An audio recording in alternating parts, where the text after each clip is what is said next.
Before the MCU, everyone had one favorite superhero, a superhero who had the powers of aliens. With 4 series and some movies, this $8 billion franchise wasn't just a cartoon for kids. The stories it told were full of depth, and even when compared to the MCU, it touched on smarter and more complex themes, which, if you didn't revisit as an adult, you probably missed out on. So let's start today's video on why Ben 10 is the greatest superhero. Ben 10 started with a 10-year-old kid named Ben Tennyson. We were also kids at that time, so we could really relate to him. He didn't like homework like us and wanted to escape his boring life. But instead, he ends up on a vacation with his grandpa and cousin sister, and during that time, he finds a powerful watch, the Omnitrix, which lets him transform into 10 aliens. Ben could become the most powerful version of each of those alien species. This was an adventure-style show where we were introduced to many different villains. We learned that Ben's cousin Gwen also has magical powers, while Grandpa Max had already been one of Earth's greatest heroes. Even though the show was about Ben's summer vacation, it mostly contained self-contained stories, but there was still visible progress. Ben and Gwen's character development was significant, going from hating each other to being willing to die for one another. We also learned the secrets of the Omnitrix. Back then, most cartoons ran so long that they focused purely on entertainment, except for DC cartoons. Ben 10 was one of those rare shows that gave us proper development.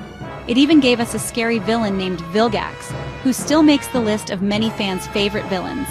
Yet the show was still meant for kids, a fun, entertaining comedy. Whether or not it showed a multiverse, it never got too complex, because its audience, like Ben, was also around 10 years old. But after all those seasons ended, came Ben 10, Alien Force. Ben was now 14 to 15 years old, and the new series introduced a huge twist. It started with a death and Grandpa Max going missing. Gwen and Ben no longer fought like kids. Ben had matured and was now leading the stakes were higher now, and the world was constantly in danger. This show tackled darker topics and told a consistent story. We even saw real murderers, not just superpowered villains. The comedy became smart. There were fewer jokes, but they were clever. And that was a shock, because no kids' cartoon had ever made such a big tonal shift. We've often joked about how cartoon characters never age, but here, they did. Ben 10's entire storytelling style changed. We got time travel, paradoxes, and complex storylines. What's funny is, through the show, Ben 10 introduced us to so many sci-fi concepts and presented them in such a clean, compelling way that we all became fans. Professor Paradox was like a walking science book. If we consider Marvel and DC, they showed these ideas too, but they hadn't executed them this well until that point. Now Ben's world had expanded. There were multiple heroes on Earth, and Ben was famous among all of them. The world even knew his secret. He was now a celebrity.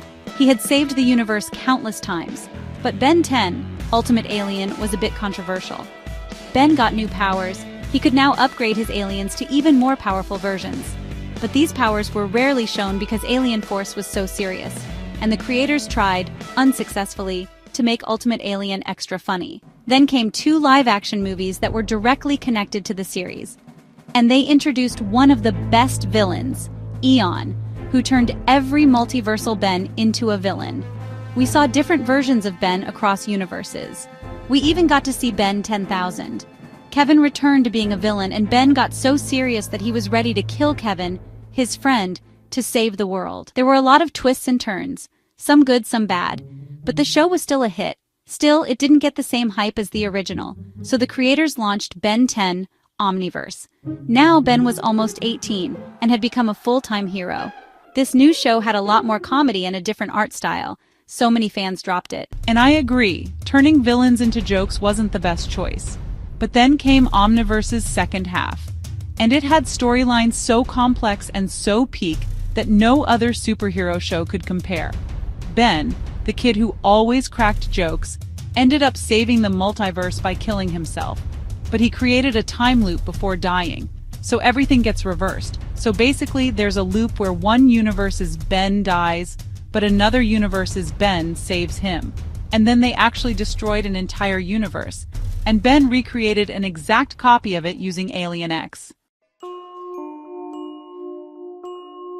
The dark truth is that all of Ben's friends, family, the entire world, had actually died, and what we saw afterward was just a copy.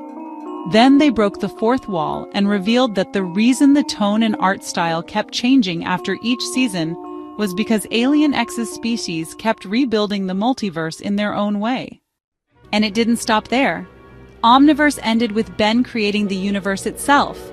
Basically, in the original show, when the Omnitrix was falling from the sky, it changed its path to land near Ben. So what happened here is that Ben traveled back in time and nudged the falling Omnitrix so it would land near his younger self, not Grandpa Max, because originally it was intended for Max. Then Ben goes and saves the godlike beings who created the universe, and with them builds his own universe, which means the universe didn't exist. So Ben 10 didn't exist. So Ben didn't get the Omnitrix. And if he didn't get it, he couldn't go back in time to give it to himself. And if he didn't do that, he couldn't create the universe. So this was another closed loop. And Ben 10 literally gave us some of the best stories in superhero media.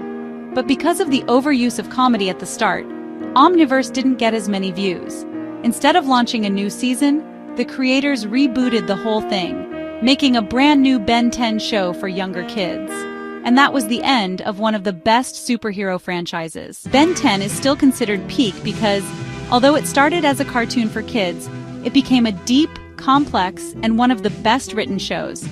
I made this video because Ben 10 wasn't just a cartoon. It was our generation's introduction to sci-fi. At an age where we just thought superheroes were cool, Ben 10 made us understand concepts like time loops, paradoxes, alternate realities, and cosmic creation, without us even realizing it. They may not have had MCU or DC's budget, but their ideas were way ahead. Maybe that's why, just like Ben was responsible for getting the Omnitrix, we also saw something similar in Your Friendly Neighborhood Spider-Man, where Peter becomes Spider-Man with the help of another Spider-Man from the future. Now, whether you consider that influenced or not is up to you. But if I hadn't spoken about the genius writing of this franchise now, maybe it would never get the appreciation it deserves. That's why I decided to make this video. Now, you tell me, do you have any memories related to Ben 10? And which version do you think was the best? Let me know in the comments so we can talk about it and relive those moments again. Thank you for watching.